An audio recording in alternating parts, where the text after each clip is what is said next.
the show where John Romano, Lee Priest, and I vent our frustrations with the world. Lee over there in Australia, but John Romano is actually somewhere in Egypt, in the pyramids. I don't know exactly where, but he's over there somewhere. Egypt pyramids, code name, prison. You're right. You're right. Don't want to start anything up, but a tomb, as we say, is jail cell. I interviewed this guy Larry Pollock. I don't know if you know him. He used to live in Venice, California back in the day. You probably bought steroids from him. But then again, you're natural.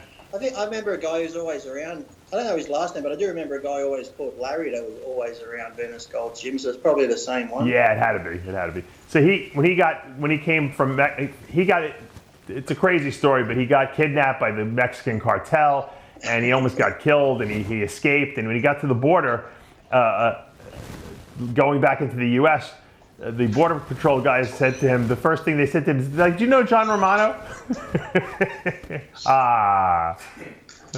I love it. Look at that. Double the half the face and half the face. That's crazy. Yeah. That's Harvey Dent. Two-Face. Yeah, I love it. I can trust that. There's a lot of people in bodybuilding who have a two-face like that. Well, when you get kidnapped by the Mexican cartel, that's what happens when you owe them money. So pay your bills, Larry.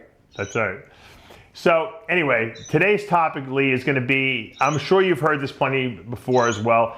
There's a lot of bodybuilders out there, and a lot of people in the world in general, who think that sneakers, Nike sneakers and warm-up jackets and watches are way more important than paying their rent, buying protein, and a gym membership.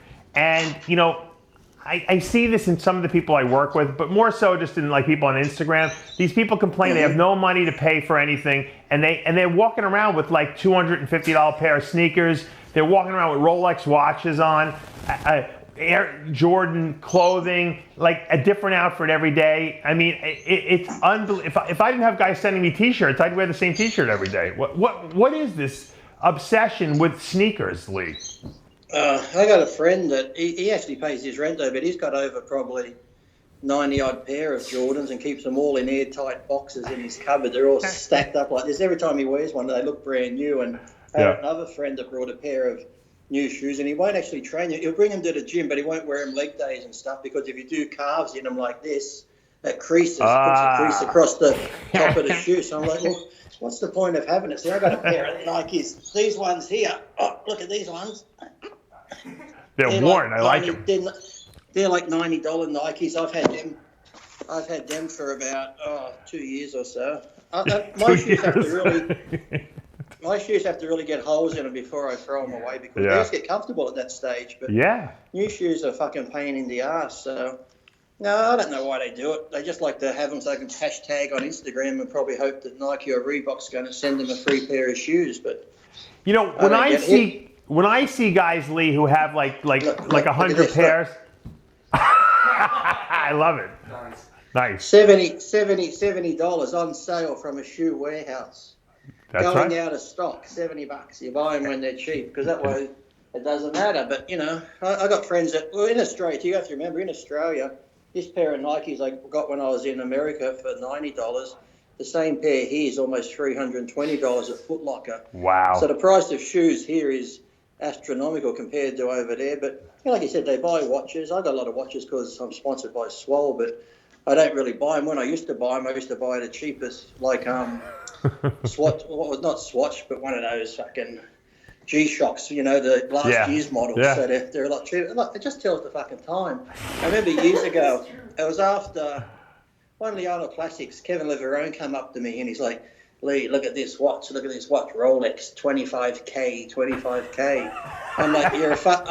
I'm like, you're a fucking idiot. Look at this, Venice Beach, $60. $60 does the same thing. But it's like those people go and buy those designer sunglasses for like, a couple of $100 to $1,000. They're sunglasses. Fucking hell, you sit on them, you lose them, you get pissed off. If I lose mine, remember down Venice Beach, you get sunglasses free pair for $20. Yeah. If someone sits on them or you lose them, who cares? But you're right. And you can go to Thailand or get stuff from Thailand. The knockoff brands, they look exactly the same. It's got the name on it. So right. I don't know. But then also, you got to remember, Dave, there's also the same guys that are buying the shoes and the watches who don't pay their rent. what comes after that is they've got to get their Deca and all the Dianabol and all their drugs before they fucking, the rent's the last thing.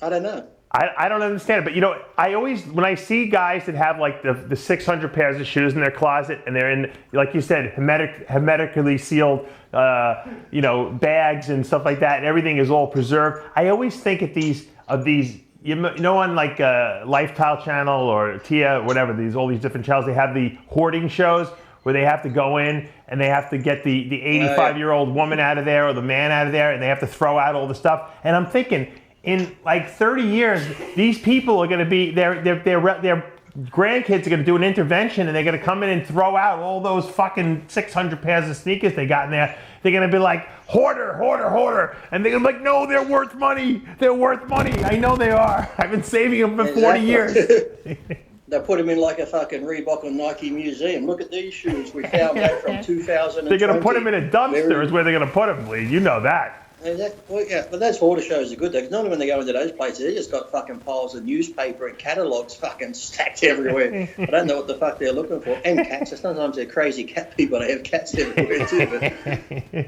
not saying Lee, you're getting cats. Having cats. I got no papers though. I'm pretty clean, so. Yeah, you're starting. One leads to two, leads to 100. But I've noticed that my friends too, the same ones that have the shoes, also buy the latest Nike clothing or the latest shorts that come out from Nike. It's like the whole, I think in their mind, they think if they buy it, they're sponsored by them.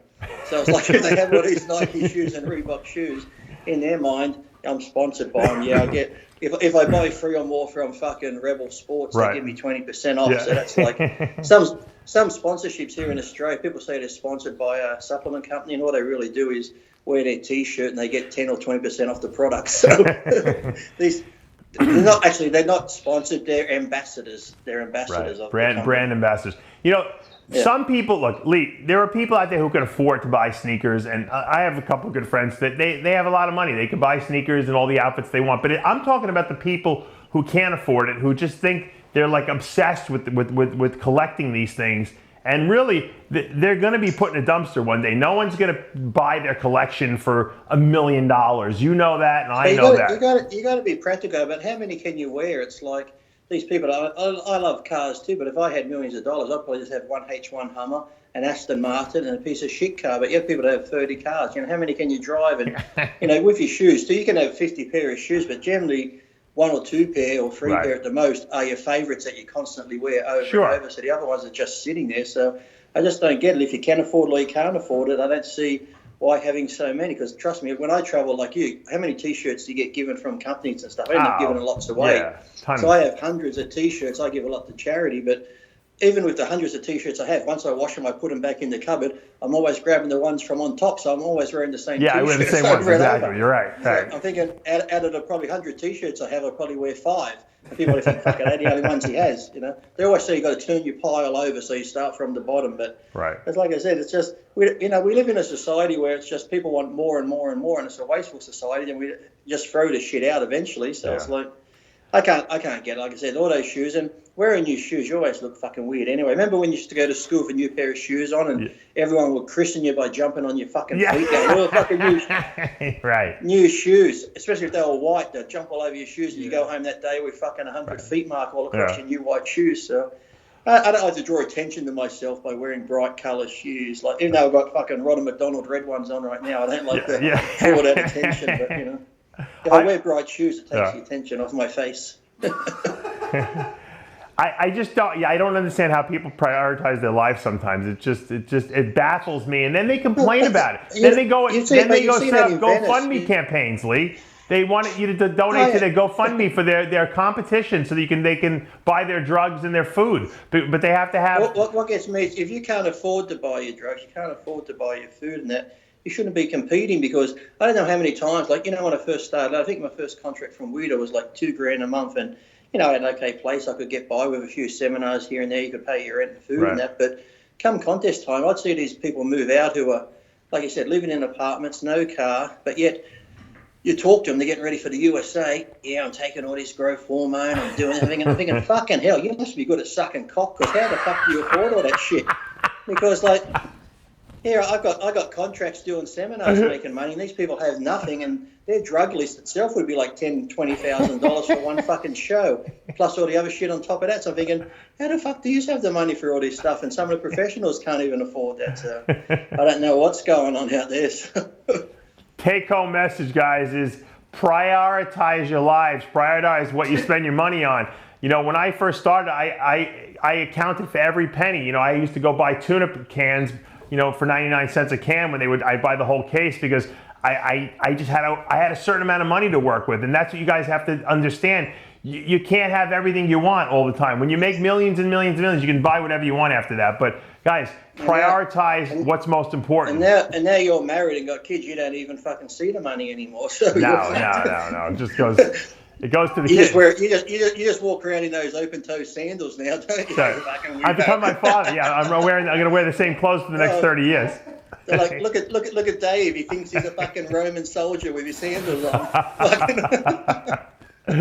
My father wore the same T-shirts for 30 years. You know, the sad thing is they aren't sandals; they're just his fucking shoes. They got that many holes in them. No, my dad was still wearing muscular development T-shirts that I gave him from 15 years ago, 20 years ago. You know, just up until the day he died. But you have to remember though, those fucking T-shirts are like Monica Lewinsky's dress. If we've got a DNA test, there's some of Steve Seaman on that fucker. I know how you got those pay rises, Dave, and how you hung in there for so long.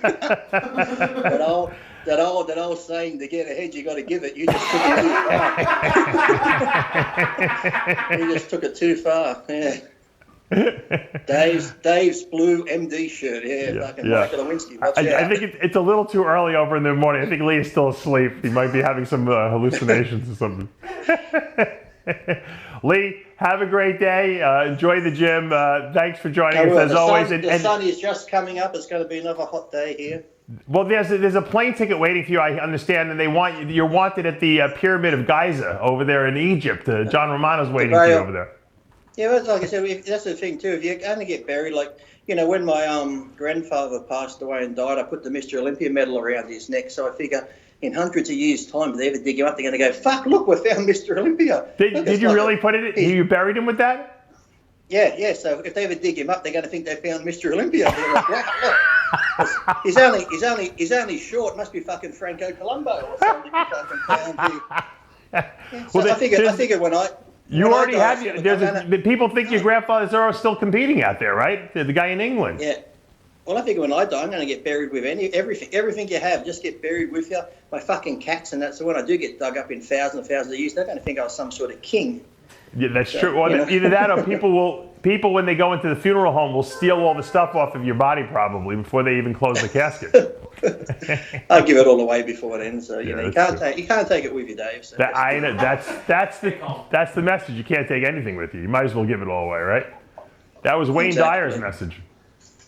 Give it away. Wayne Dyer, one of the great, I guess you could say, spiritual leaders of our time. Must be great. I've heard of him so much. Yeah. Yeah. Well, Lee, you're not on the spiritual path right now, so you're on the tattoo path right now. But I don't think the tattoos will be still there now when they dig me up. So. That's true. The ultimate way to get the tattoo removed is to drop dead, and then your skin just falls off, and you don't have any more tattoos to worry about. I could just get embalmed like a mummy, and then I'll be there a long time down. He'll the be track, like, so. For some reason, he's got the bone of his face has in a million years, the bone of his face seems to be a little more pronounced on the left side.